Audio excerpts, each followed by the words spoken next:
আসসালামু আলাইকুম, শুভ দুপুরবেলা। তো এখন আপনারা যে দৃশ্যটি দেখতে পাচ্ছেন, এটি একটি গ্রামের দৃশ্য। মানিকগঞ্জ জেলার দৌলতপুর থানার সমেতপুর গ্রামের যে অসংখ্য ডুবানালা আছে, তারই একটি ডুবানালায় আমাদের গ্রামের কিছু ছোট ছোট ছেলেরা এখানে মাছ ধরায় ব্যস্ত। এই মাছটা আসলে অত্যন্ত ভালো মাছ, ফ্রেশ মাছ। কারণ হলো এটা প্রাকৃতিক মাছ। যে মাছগুলো ওরা পাবে এখানে সবই প্রাকৃতিক। এর মধ্যে কোনো এই সমস্ত মাছের ভিতরে কোনো বিষ ভিটামিন দেওয়া হয় নাই, সার দেওয়া হয় নাই, অথবা কোনো কৃত্রিম খাদ্য প্রয়োগ করা হয় নাই। এই মাছটা অত্যন্ত ভালো। দেখেন, দেখা যাচ্ছে ওরা সুন্দর করে প্রথমে পানার নিচ দিয়ে জাল দিয়ে, তারপরে সেই জাল দিয়ে পানাগুলোকে আটকিয়ে একসাথে সবাই মিলে মাছ ধরছে। অনেক সুন্দর মাছ। আমি যদি আপনাদেরকে একটু দেখাই, তো ওরা ইতিমধ্যে কিছু মাছ সংগ্রহ করেছে।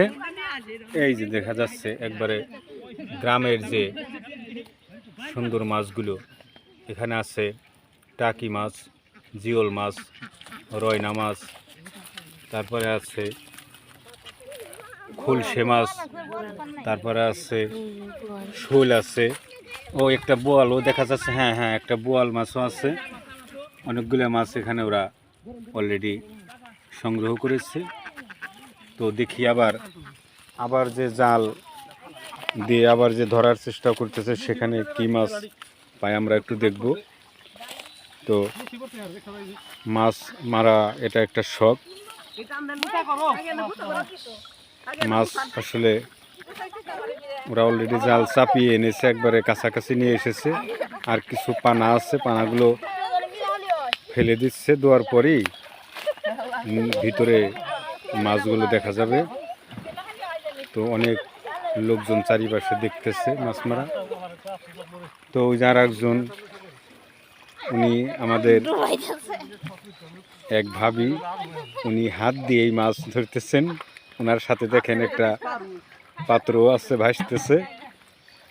তো এটা মাছ ধরার বিভিন্ন গ্রামের কৌশল আর কি, যে যেমনভাবে পারে মাছ ধরে। তো এই হলো মাছ ধরার দৃশ্য।